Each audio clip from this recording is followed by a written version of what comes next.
And we are rolling.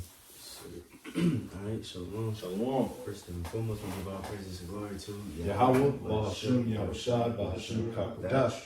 And that belongs to the apostles of J. Ruel, and shalom to the faithful men, those who continue doing the work of the Lord.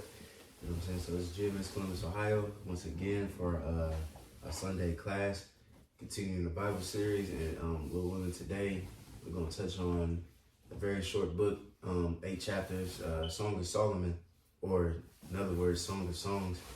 So yeah, Lord willing, just gonna tackle this. It might be a short, sweet, Lord willing class, and then next week, Lord willing, we're gonna go into the book of Isaiah.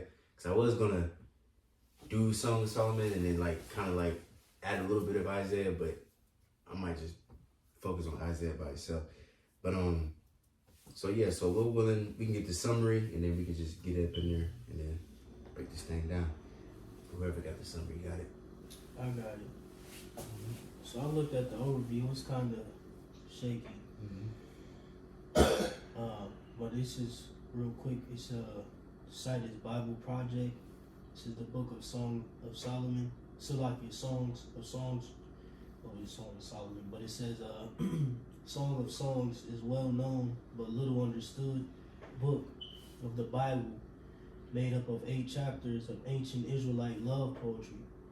While there is an introduction and a conclusion, the book doesn't have a rigid literary design. It's a collective of poems that are not meant to be dissected, but rather read and enjoyed as a flowing whole. Right, and I don't know if they're going to go into it, but, you know, it's really going into a relationship between the Most High and His people. You know, and that woman in this particular story is pretty much Solomon, you know, and then the husband is Yahweh, you know what I mean? So, is it more? I'll keep reading. Again, you know, chew the meat, spit out the bones. Because, again, it is for the masses, a complicated book. But, you know, again, like the elder may mention, you know, we have the understanding of it. But since the first line of the book declares that it's a Song of Songs, a Hebrew idiom similar to Holy of Holies, the King of Kings, is a Hebrew way of saying that something is the greatest. The song is the greatest song of all. We're also told that this song is of Solomon, which could be taken to mean that he is the author. However, as we read the poem, we find that the main voice belongs to a woman called the Beloved. Right, again, like you said, symbolizing, you know, the nation, or, you know, the relationship. It says, while there's a male voice in this poem, it is not Solomon's, which, you know, again, chew the meat, spit out the bones. Since he is mentioned in the poems, but never as a speaker, it says, besides you have to admit that Solomon,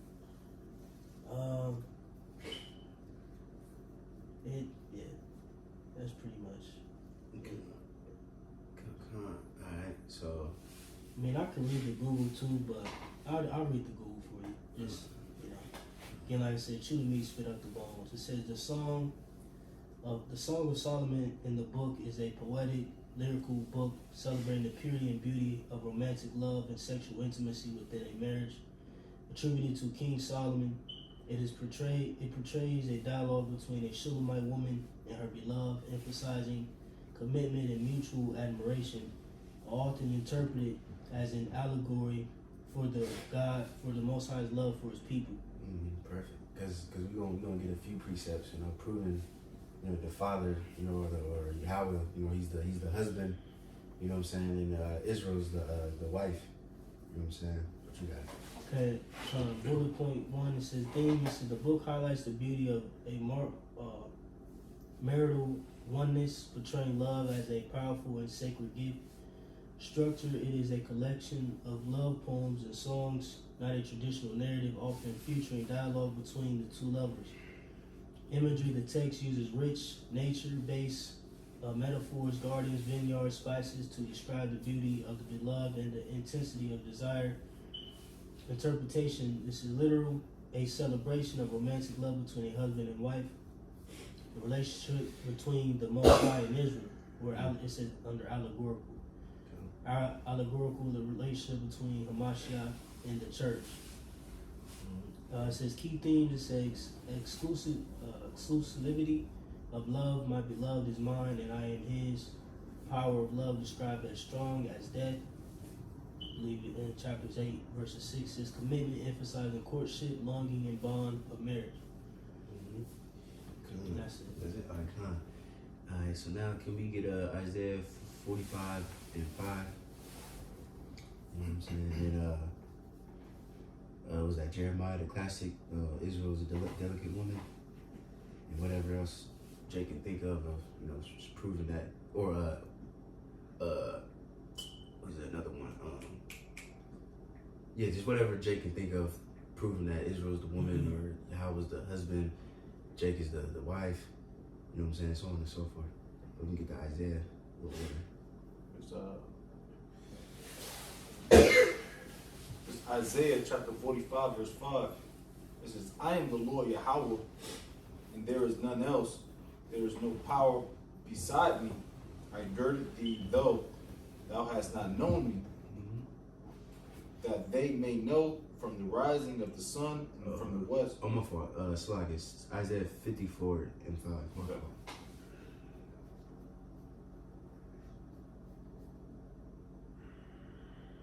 Isaiah chapter 54, verse 5. For thy maker is thine husband, the Lord Yahweh of hosts is his name, and thy Redeemer, the Holy One of Israel. The power of the whole earth shall be called. Right, so I'm saying, so there's a lot of metaphorical poetic speech in the Bible, you know what I'm saying? Sometimes it's literal, sometimes it's metaphorical, and again, the Heavenly Father, he's metaphorically our father, he's metaphorically our husband, he's metaphorically, so on and so forth, and that's something that people can't understand. That's why you gotta have the Holy Spirit, because the Bible goes back and forth from literal and metaphorical, sometimes it's double fold, sometimes it's triple fold. Symbolism. Right. You know what I'm saying? That's why, I gotta mention them bastards, the Muslims, they can't understand, they can't wrap their mind around that the father have a son. They like, oh, what? God can't have a son. What does that mean? It's not meaning that literally the father busted a nut and then now we here. Or does that mean literally that we literally the Heavenly Father's wife, that we gonna be in, we get to the kingdom of heaven, we gonna make love to that? No, it's just metaphor, it's just poetry. Appreciate it for that. So Isaiah 62:5 in the NLT says, your children will commit themselves to you, O Jerusalem, just as a young man commits himself to his bride. It says, then the Most High will rejoice over you as a bridegroom rejoices over his bride. Again, so similar to the, how symbolically we are the bride of the Lord. He's the, the bride's groom, or the husband, That's it. Come. And then, somebody got that Jeremiah? Jeremiah 6 and 2. Come. This Jeremiah 6, verses 2. It says, I have likened the daughter of Zion to a comely and delicate woman. Right, that was it. Can you read that again? It says, I have likened the daughter of Zion to a comely and delicate woman. Right, a comely, a beautiful, delicate woman. You know what I'm saying? And we're gonna go into it. The Song of Solomon, just lovers speaking back and forth, and you see that the husband or the man, you know what I'm saying, that he left for a moment, but he's gonna come back. We're gonna go on to all that. You know what I mean? Because it's a beautiful story if you can understand, if you got eyes to see and ears to hear. But anybody got anything else before we get into it? Another one. Come on. This is Isaiah 65 and 19. And this again, showing how the nation is likened unto a woman. It says, I'm going to go KJV. It says, and I will rejoice in Jerusalem and joy in my people. And the voice of weeping shall be no more heard in her, nor the voice of crying. Right. So again, the subject matter being Jerusalem, the people, which the people make up Jerusalem. And like it said, of weeping shall be no more heard in her, nor the voice of crying. Ultimately prophetically speaking of the kingdom. I'm saying the Lord, turns back our captivity, and we won't weep or cry no more. Like you say, so wipe all tears and sadness, sickness, so on and so forth away from us, man. But again, like I said, it's comparing Jerusalem to a woman, and we won't weep no more. But that's it. Alright, so real quick. Alright, so now Lord willing, can we get Song of Solomon 1 and 1? We might just read the whole chapter right there. It's nice and short. I got you. Come. This is the book of Songs or Songs of Solomon, chapter 1, verses 1. This is the Song of Songs, which is Solomon's, right? See, that's why I said chew the meat, spit out the bones on that little journey. Because, ultimately, Solomon is the author of this book. It says, let him kiss me with the kisses of his mouth, for thy love is better than wine. Right, and that's again not literal. It's just talking about this truth. And he says that love is better than wine, right? So let's get a quick precept. Isaiah, Psalms 63, and you start at 1. Because this truth is better than life. It's sweet. Like also said, what it says, sweet as honey. But whoever got it. I got it. And also likened it to bread, wine, water, Life. right? All those things are essential for you to live. You can't live without water and bread and food and things like that. Even Job said that. He said, "I consider your word better than my own food." What was that? In Deuteronomy it says, "Man can't live." I think it's Deuteronomy. It says, "Man should not live by bread alone, but by every word that proceedeth out of the mouth of the Most High." Yeah, because the more money you make, you might think you're going off, like you're well off, but you're not well off, man. You're like bugged out, bugged the fuck out, man. Can I bring a quick precept out for you? Just real quick, because like you said, in some cases it isn't literal, it's poetic, or like the scripture use a lot of similitudes or dark sayings or parables. Right. But real quick, this is Hosea 12:10. It says, I have spoken by the prophets, and I have multiplied visions and used similitudes by the ministry of the prophets. Right, so when you go into the word similitudes, it goes into the mah, I believe, the mah. It says to be like, resemble, to be like, resemble, to liken, compare, to imagine, think, to make oneself like. So when you dive into the scriptures, there's a lot of similitudes, things that are being compared to something, or the Lord uses things, that imitate, life to resemble something spiritual, in a sense. But that's it. This is Psalms chapter 63 at the top. A psalm of King David when he was in the wilderness of Judah. O power, thou art my God. Early will I seek thee. My soul thirsteth for thee. Right. You said, "Thou art my God." Going back to the Song of Solomon, a husband and wife, that's personal. You know what I'm saying? That's intimate. That's, you becoming one. That's why we husband and wife. Because, matter of fact, can somebody find that one? It's in John 17, I think. When Yahushua said, let them be as one, as like we are one, you know what I'm talking about? You see? So it's intimate. That's why I speak to myself first. I think I mentioned that last week. That's why I learned about the book of Psalms, or the week before that. A lot of Psalms that say, my Lord, my God, you know what I'm saying? It's like very personal, and that's how the Heavenly Father is to us. That's our God. That's not, he's other heathen. Now, of course, the Lord rules over them too, but he's ours. You know what I'm saying? So, Yeah, it's very possessive. yeah.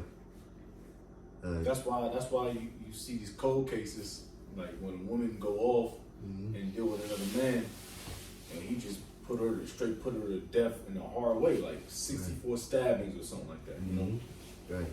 Don't they call that a passion crime or something? that's like like a passion crime. Crime. Yeah, and that's well. Just read it. If this place was any type of like righteous, it would like, hey, dip out, man, you good. Send them to 25 years of life and shit, man. Right. because the bitch went off, man. Especially if that's like, and see, for our case, it's like that be Jake who be dealing with, you know, women after they really had their true man and shit. Like, just imagine like that was your real woman. Right. And I, you know, you went through the ceremony, took her virginity, Yeah. token of her virginity. Like, Hey. man, bro, like hell yeah. Crazy, yeah. I mean, now it's like, you know, ain't nothing. I mean, I don't know about Jake, but I know I ain't taking nobody's virginity. You know what I'm saying? So it's like, you know, you can be mad, but that's how Jake act. You know what I'm saying? Even now, even though they, you know, that ain't even a true woman, so to speak. Yeah. You know? Yeah. That's why the scriptures say the Lord is jealous for us, cause that's a law. You know what I mean? Cause people like Christians, they will think that being jealous is a sin. Now it is. It, you know, depends on what jealousy you're dealing with. Mm-hmm. But there's a whole law on jealousy. Like if your wife doing something behind your back, you can, you know, if jealousy, you can put that bitch to death. But so how much more with the Lord? You read that in Ezekiel. You know what I'm saying? The Lord likened us to his wife, and he said, I think he said, I'm gonna take your jewels away, beat you, and all that, because he's jealous for us. He sees us go after all these other different gods and different religions. He's like, what the fuck? This could be my wife, could be my children. So I'm about to. That's why we went through what we went through, slavery, and so on and so forth. Yep. You know? Fucked up, man. Mm-hmm. You got it. And the John or Yeah, John. this is John 17. I'm gonna start at which his whole chapter, you know, shows forth the intimacy. You know what I'm saying? Like the other boys making mention, but let's go 18. It says, "As thou hast sent me into the world, even so I have also sent them into the world. And for their sakes I sanctify myself, that they also might be sanctified through the truth. Mm-hmm. Neither pray I for these alone, but for them also which shall believe on me through their word." Right. So now he not only was praying by his for his disciples, but also for us today. You know what I mean? And all the other different believers all throughout the world. Right, you got it. Says that they all may be one, as thou, Father, art in me, and I in thee, that they also may be one in us, Right. that the world may believe that thou hast sent me. Man, that says a lot too, because then that pulls down the stronghold of a so-called Trinity, because they say, well, God and Jesus, whatever, all one, but we one too. Right. So what's it gonna be a four? I don't know. I'm gonna say four in Trinity, but you know, but It's making me think of like when he told Adam, you know, you shall be one flesh. You know, they're in unity. You know what I'm saying? Like that marriage. right. You know, it unifies. You know, the two parties. You know what I'm saying? Like us for the nation of Israel. You know, even when you go into the deliverance, that's like the bed chamber. You know, the chamber where the wedding is consummated. You know what I'm saying? Where the intimacy, you know what I'm saying, takes place. That's why he said in Isaiah 20, enter into thy chambers. You know what I'm saying? That the destruction may overpass thee. You know, that chamber is like, you know what I'm saying, where the marriage is consummated, you know, like solidified, you know what I'm saying? You know? That was it, right? I can read one more. It says, "In the glory which thou gavest me, I have given them, that they may be one, even as we are one." Perfect. You know what I'm saying? Let me see something. Do we read Isaiah 62? Yeah. Yeah. Okay, come. Alright, cool. You want to read it again? Oh, that's all good. It's all good. Let me go back to that. Psalm, yeah. This is Psalms, back at Psalms. I'll start back at the top again. Psalm 63:1. This is a psalm of King David when he was in the wilderness of Judah. O power, thou art my power. Early will I seek thee. My soul thirsteth for thee. My flesh longeth for thee in a dry and thirsty land where no water is. Right, and two things. You know, one, when we go into the story of the Song of Solomon, you're going to see the woman was longing after her husband, you know, and she couldn't find him. And then the watchman came, and then, you know, we're going to go into that in a minute. But that's how we feel, too, today, you know, because it mentioned, she said, I'm love sick. You know, you love sick, you know, you ain't seen your lover. You know, you be thirsty for the Lord. We want righteousness. We just want to see righteousness on the earth, and we tired. We sick and fucking tired of this place. Right, man. We get tired of it. We are fed up. You know, and we see that prophecy is going to pass. You know, it shows you that the Lord's fed up too, and he's want his lover just as much as the lover want him. You know what I'm saying? It goes both ways.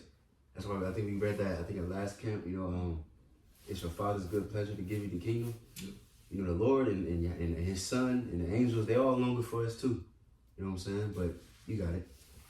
Verse 2, it says, to see thy power and thy glory, so as I have seen thee in the sanctuary. Mm-hmm. Because thy loving kindness is better than life, my lips shall praise thee. Right, see what I'm saying? And we read that in Song of Solomon. It says, what he said, the kisses are better than life, something like that. You know what I'm saying? But you got it. It says, thus will I bless thee while I live. I will lift up my hands in thy name. Mm-hmm. In the name of the Lord, which is Yahweh and the Son of the Lord, Man, you got it. it's important, man. Mm-hmm. My soul shall be satisfied as with marrow and fatness, and my mouth shall praise thee with joyful lips. Let me see. We can probably, yeah, we can stop there. You know what I'm saying? Just to show you how this truth is better than our own life. It is. It really is, man. It really is, man. That's the only reason why we living, you know? Mm-hmm. And like the name, you know, the name, Yahweh, Yahweh Shai, man. Like, watching videos, you know, they it's so important. Yeshua and all that bullshit, that's not gonna save you, man. Out this bullshit that we're going through, man. Mm-hmm. It's Yahweh Bashim Yahweh Shai, man. You know? Mm-hmm. Nothing else, man. There's nothing can make that, you know? All right? Come on. Con, you got it. Back to that song, Solomon. Con, it reads, verses 3, it says, because of the savor of thy good ointments, thy name is as ointment poured forth. Therefore do the virgins love thee. Right, you see, you said that name again. It says thy name is an ointment poured forth. Which we already mentioned, Yahweh and His Son's name, Yahweh Shai. Therefore the virgins do love thee. You know what I'm saying? Lord willing, we be those wise virgins. You know what I'm saying? But you got it. Verse 4 reads, draw me, we will run after thee. The king hath brought me into his chambers. We will be glad and rejoice in thee. We will remember thy love more than wine. The upright love thee. Mm-hmm. The upright really. So you see what I'm saying? That's the only the upright love. The wicked, they gonna hate the Lord. You know what I'm saying? That's why the Lord gonna destroy them. But the upright, you know, He's going to lift them up and promote them and give them the kingdom. You know what I'm saying? But you got it. It says, I am black but comely, O ye daughters of Jerusalem, as the tents of Kedar, as the curtains of Solomon. Right, which is, there you go right there too. You know what I'm saying? That also proves too that the Israelites were so-called black Latinos and Native Americans. And the tents of Kedar, if you look it up, it's just a black tent. You know what I'm saying? So you can't run away from that. You know, but you got it. Verse 6 reads, look not upon me because I am black, because the sun have looked upon me. My mother's children were angry with me. They made me the keeper of thy vineyards, but mine own vineyard have I not kept. Right, because, you know, again, the sun darkened the skin, you know, and that can't happen to the so-called white people. You know, that's going to fuck their skin up. But it says, my mother's children was angry with me. They made me the keeper of the vineyards, but my own vineyard have I not kept. You know that represents slavery. You know, we working in Esau's vineyard and what's it called, factories and buildings and all kind. We build all this bullshit, but our own vineyard, our own companies and shit, we don't have. You know, but you got it. Verse 7 it says, tell me, O thou whom my soul loveth, where thou feedest, where thou makest thy flock to rest at noon. For why should I be as one that turneth aside by the flocks of thy companions? If thou know not, O thou fairest among women, go thy way forth by the footsteps of the flock, and feed thy kids beside the shepherd's tent. Right, real quick. That might be it. We can stop there. Let me see. Yeah, we can stop there. And then if we can go to, let me see, chapter 2, we might jump around a little bit in this one. Let me see. You can start at chapter 2 at verse 7. Song of Solomon 2:7. It reads, I charge you, O ye daughters of Jerusalem, by the roes and by the hinds of the field, that ye stir not up, nor awake my love, till he please. The voice of my beloved, behold, he cometh leaping upon the mountains, skipping upon the hills. Right, and I remember seeing, I want to say Elder Apostle Ramlad Salaki from Rome, but I remember seeing he broke that part down. I tried to find the video, but I couldn't find it. But I remember watching it a long time ago, and that's pretty much going into like the chariots, you know what I mean? And I believe he mentioned the song that slave song, he be coming around the mountain when he comes, in which the original was actually it was saying King, you know, well I'll just say Yahweh Shai coming around the mountain where he come, you know what I'm saying? And the other, you know, that's what it's going into, you know, with him returning in those chariots. All right, but you got it. Kind of reads verses 10. Says, my beloved, speak and said unto me, rise up, my love, my fair one, and come away. Mm-hmm. For lo, the winter is past, the rain is over and gone. Mm-hmm. The flowers appear on the earth, the time of the singing of birds is come, and the voice of the turtle is heard in our land. Right. Can we get that in Apocrypha where it says how's it go? The root of wickedness is taken out, and then righteousness is bud forth. You know what I'm talking about? 707. I think so. Yeah. That's what it reminds me of. You know what I'm saying? This wicked world is going to pass away, and in the kingdom, you know, everything is going to prosper and grow and multiply. You know. But you got it. Let me see. I think it's second at 6 too, honestly. Pretty simple, man. You got prison. You can read it till Jake is here. 706 and 27, something. I'm thinking, maybe thinking of this one. I'll read it real quick. 707:44. Intemperance is at an end. Infidelity is cut off. Righteousness is grown, and truth is sprang up. Yeah, that's It's talking about the same thing pretty much. That's, I'll read it. I'll start at 43. Mm-hmm. 707:43 says, but the day of doom shall be the end of this time, and the beginning of immortality for to come, for incorruption is past. Right, the day of doom, right? Because you already know that World War III is coming. The thermonuclear missile is going to destroy this place. You got the chariots, you know what I'm saying? That's going to destroy this place as well. mm-hmm. And then it's going to be the end of this world, this age, you know, and bringing in the kingdom of heaven. Yeah, it's reassurance, man. For you Israelites, man. Real talk. Mm-hmm. You should love this. What's going on right now, man? Yes, sir. Even though it fucking hurts, you know. Mm-hmm. Verse 44 reads, for it says, intemperance is at an end, infidelity is cut off, righteousness is grown, and truth is sprung up. I'll read 45. It says, then shall no man be able to save him that is destroyed, nor to oppress him that have gotten the victory. Right. Why? Because the Lord himself is going to get us out of this situation. You know what I'm saying? So when the Lord gives us out of the situation, ain't nobody going to be stopping. Esau ain't going to rise up again. None of that shit. We going to rise up. Right? The rest of the nations fall. You know what I'm saying? And it's going to be a world of, like I said, everything's going to prosper again. The trees and the birds and the people, everything's going to be fruitful and multiply. There's going to be number righteousness and prosperity. All right? You said you got something? It reiterate what he said. So I was saying. I'll read it pretty real much. quick. 606 and verse 28, it says, as for faith, it shall flourish, corruption shall be overcome, and the truth which have been so long without fruit shall be declared.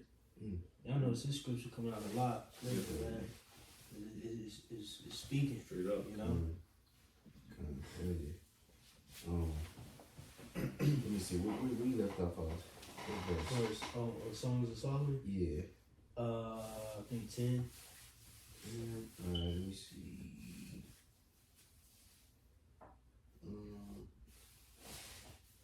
Or maybe 11, I think. Cool.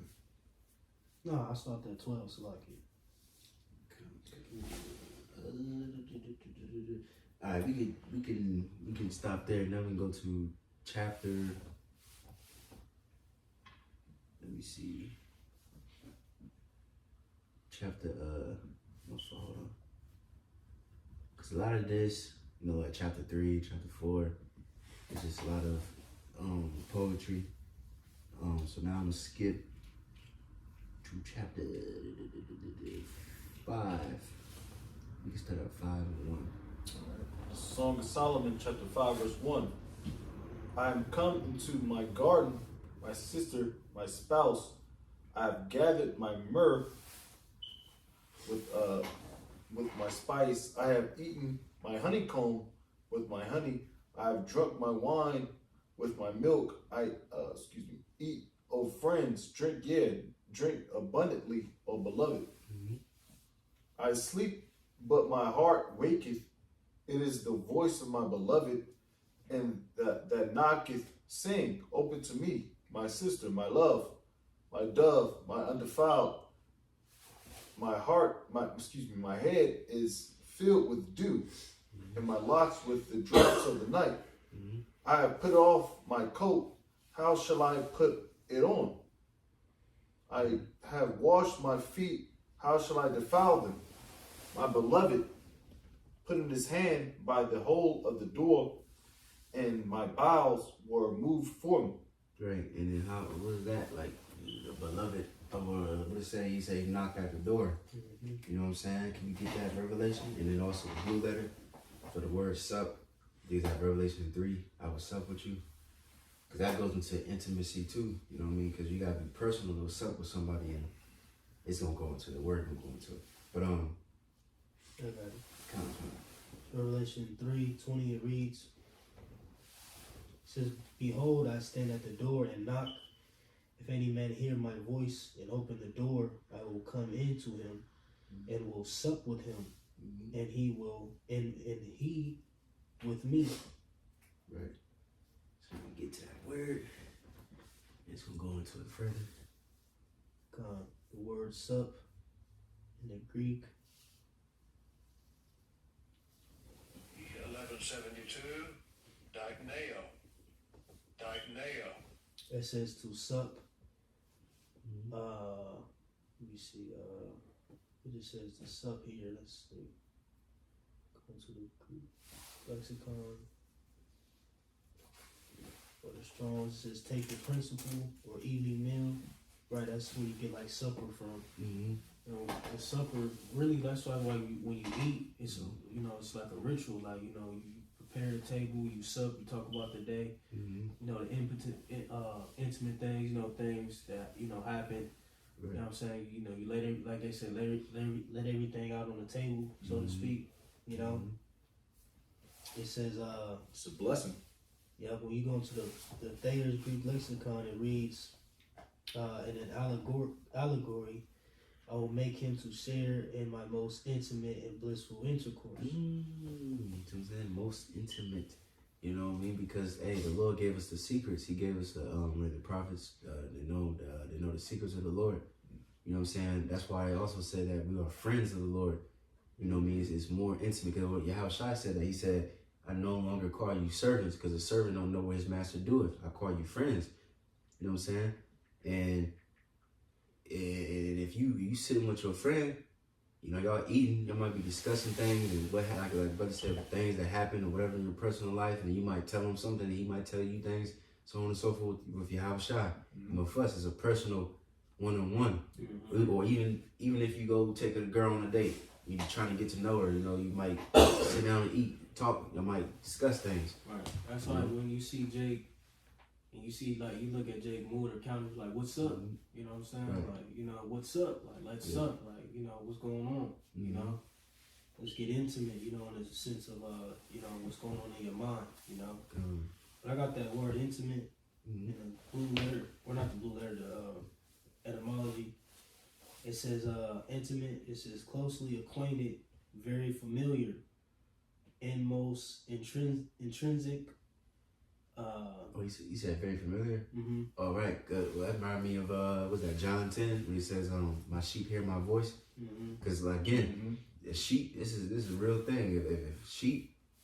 If a random ass nigga come and call the sheep, they ain't gonna pay you no mind. But the shepherd, they know his voice. When he gives the command, they all gonna turn and follow the shepherd, which is, Yahweh Shai. Mm-hmm. You got it. It says make known, announce, impress. It says inmost, innermost, deepest. Mm. It says figuratively of affections, feelings, and as a noun, close friend. Close friend, yep. Perfect. Yeah, the thing, because you got, it's like a close friend, like, certain shit, that I know that everybody else doesn't know. You know what I'm saying? Mm-hmm. That's an intimate friendship, you know what I'm saying? Mm-hmm. Just like with, who was that, David and Jonathan? Mm-hmm. You know what I'm saying? So they were knit together. You know what I'm saying? Their love surpassed the love of a woman. They were, intimate. Mm-hmm. Or in the sense of, they were very familiar with each other. You know what I'm saying? Mm-hmm. And it's beautiful too. Like if you watch the new season of House of David, they go into that portion of Samuel. You know how because if you ain't know, Jonathan was way older than David. You know what I'm saying? He was already in Saul's army, etc. Coming up, but they became companions, what I'm saying, through war, etc. And serving in Saul under Saul's kingdom. But they kind of show how, they got close to how Jonathan was rooting for David, you know what I'm saying? Like, even though Saul, because, man, it was beautiful because they showed, like, because, like, inherently, Jonathan would have been the next heir. Right. But he was down for David being the king. Like, he was like, nah, it ain't about me, you know what I'm saying? He showed humility. He showed love for his brother. Like, he, hate him for the fact that, he couldn't be next in line, after they found out that Samuel anointed him king, Beautiful. That was it? Yeah, Alright. We'll go back to that. Song of Solomon.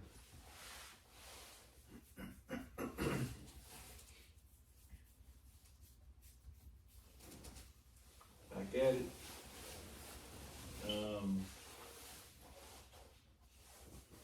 Where I left off.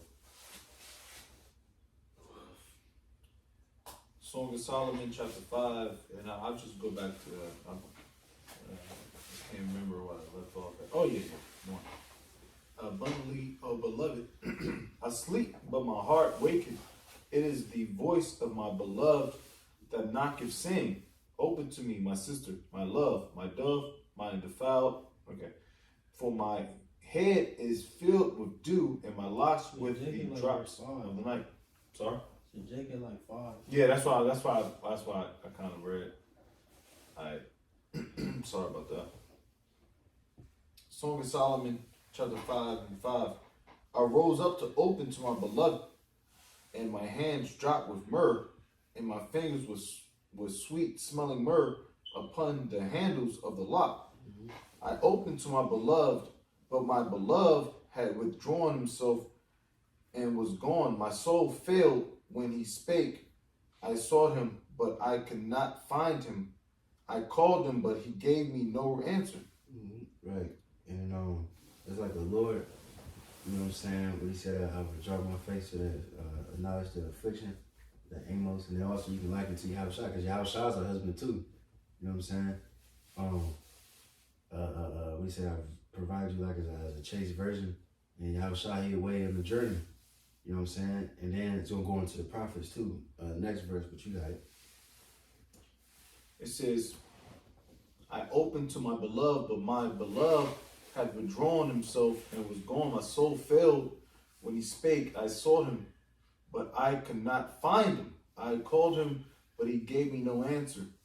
The watchmen that went about the city found me. They smote me. They wounded me.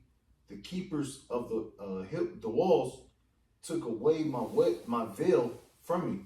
Right, and then watchmen gave it to the prophets, and he wounded her, right? So let's get real quick Psalms 140.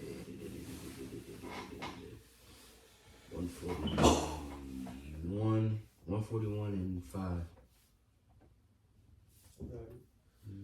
Psalms 141:5, it reads, "Let the righteous smite me, it shall be a kindness, and let him reprove me, it shall be an excellent oil, which shall not break my head, nor yet my prayer also shall be in their calamities." Right, so that smite me is just going to, the prophet's going and, rebuking and giving a breakdown, you know what I'm saying? Not literally beating their ass, But, let me see, go back to Song of Solomon 5. What verse you started at? 8. Well, I stopped at 7. I can go to Right, just like when, who was that cussed out David? So Samuel? Or was it, Nathan? Yeah, Nathan. Nathan. So he cussed him out. You know what I'm saying? He smote him, you know what I'm saying, with his lips. Cool.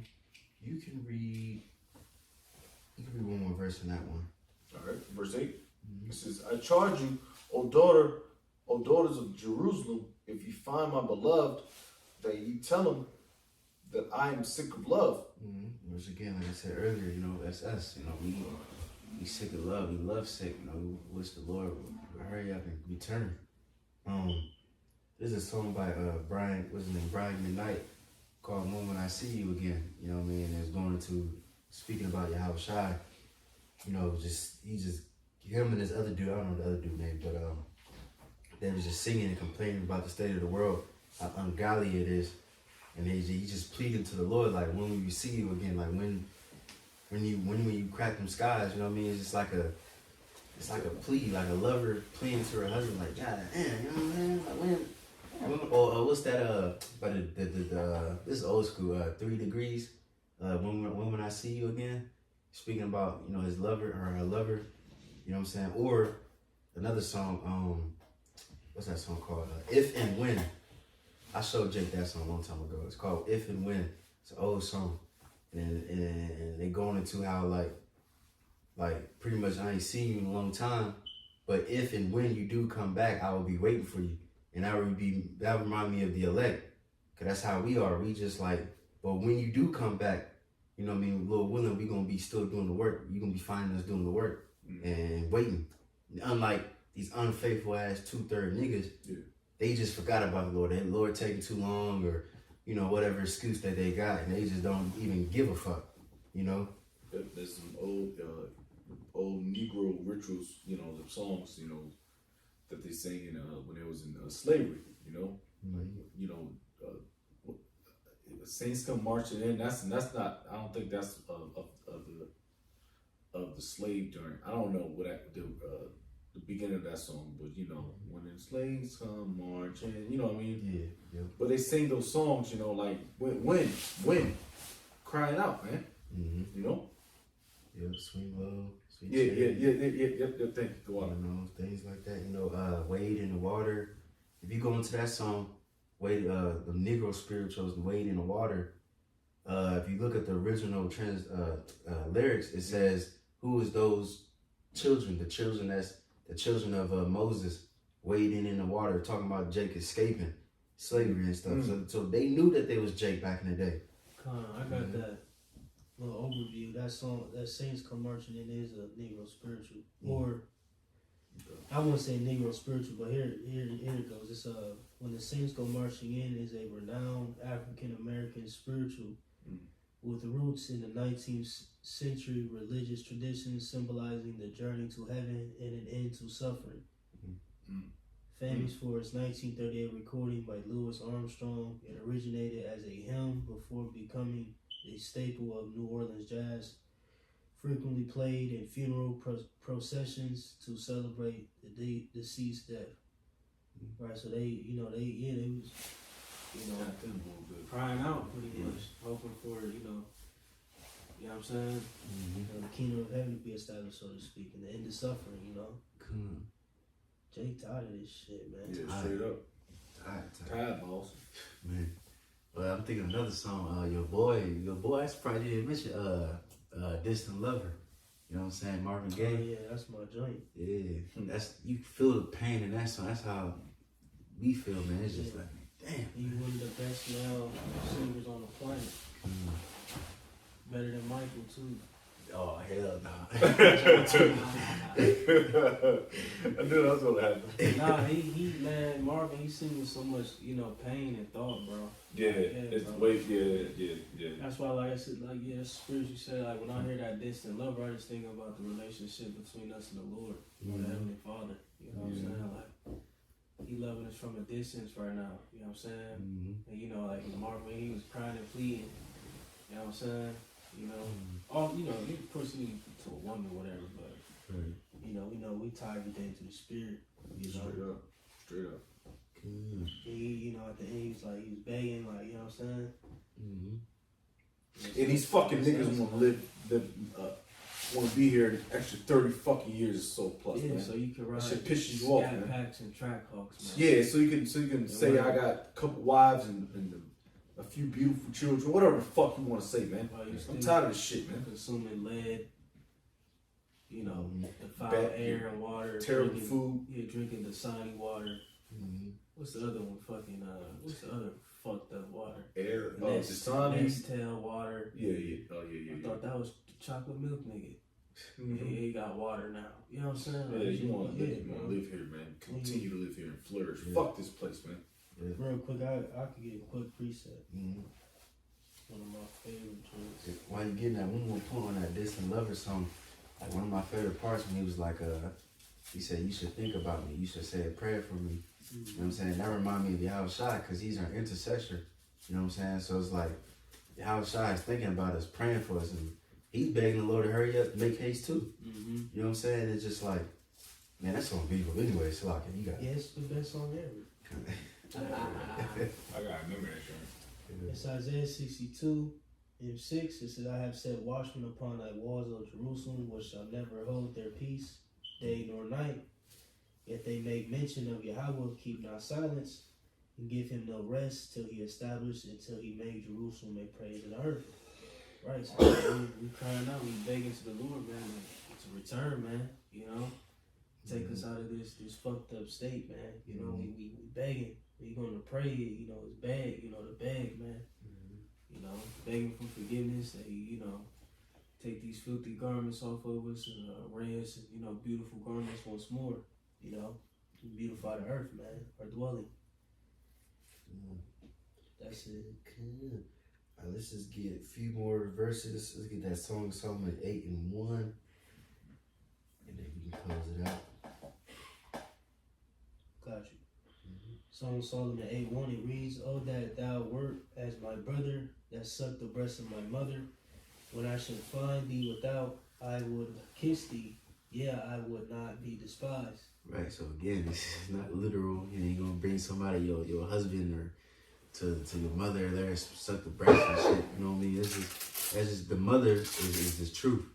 You know, the wisdom, and we can prove that with can we get Sirach 15 and 1. We can read a couple verses in there. Got you. Sirach 15:1, it says, "He that feareth Yahweh will do good, and he that have the knowledge of the law shall obtain her. And as a mother shall she meet him and receive him as a wife married of a virgin." Right, see what I'm saying? So it's a her. You know, it's like it's again, everything is a lot of things. Metaphor can be likened to a wife, can liken to your sister, it can liken into your mother. You know what I mean? And that's just a jig. That's just a poetry and jig. Cause there's a song by my nigga. I already said that nigga, but Garnick Silk. It's called "Like a Mother." Smack it down, right? Hey, yeah, But, you got it. I want to make a point after you. He's talking about, well, really, he was talking about his manager, but and he was in the song. He was like, you know, you like a mother to me, you like a sister, you like a wife. You know, that's how the truth should be. It's like a sister, a mother, and a wife. You know what I mean? And it's a woman. You know, it's likened to a woman. But you got it. I was just thinking because, again, you know, when you sit back and think of wisdom, knowledge, and understanding, which, what's the word I'm looking for? Ultimately represents this truth, you know, and this truth ultimately is things that, you know, or gets represented by things that is nurturing to a man, you know, or, you know, just to mankind as a whole. Like I said, wine, bread, you know what I'm saying, water. All right, and on the flip side, you know, like you said, a sister, a mother, you know, a wife, you know, things that are nourishing, man, to the mind, body, and the soul. You know what I'm saying? So that's why it's truth, you know, is likening to them things, man. I was just sitting here thinking about it. You know, the truth is likening the things that are nourishing to life, you know what I'm saying? Comforting to life, you know what I'm saying? Things that are comforts, you know, to your flesh, you know, so to speak. We can read to verse 4, then we can go back. Song of Solomon. Verse 3 says, with the bread of understanding shall she feed him and give him the water of wisdom to drink. And he shall be stayed upon her and shall not be moved. It shall rely upon her and shall not be confounded. Right, perfect. You know, just going into that, all them essentials that we need to live, which is this word. But you got it. You go back to that Song of Solomon. Song of Solomon 8, verses 2. I'll just read one more time. It says that thou wert as my brother that sucked the breast of my mother. When I would find thee without, I would kiss thee. Yeah, I should not be despised. I will lead thee and bring thee into my mother's house, who would instruct me. I will cause thee to drink of spiced wine, of the juice of my pomegranate. Let me see. We can skip. Yeah, let's just read the last verse and then you close it out, cause you know it's all just poetry, you know. But you got it. It says, make haste, my beloved, and be thou like to a roe or to a young hart upon the mountains of spices. Right. So we just pray the Lord make haste and deliver us soon, and with that Disney, well not Disney, whatever that damn kids show us, a happily ever after. Lord willing, we can live that life with our Lord and our God and our people. You know what I'm saying? But if Jake don't got anything else, okay, all right, cons, we close out. So Lord willing, hopefully that was edifying. Next week, Lord willing, we're going into the book of Isaiah. But with that, hopefully it's edifying. We give our praises and glory to Yahweh, Ba'ashem, Yahushua, Ba'ashem, Kakodash. the bounce of the apostle Jim, that's Ruel, showing to the faithful men, always continue to do the work of the Lord. That we gonna say shalom. Shalom.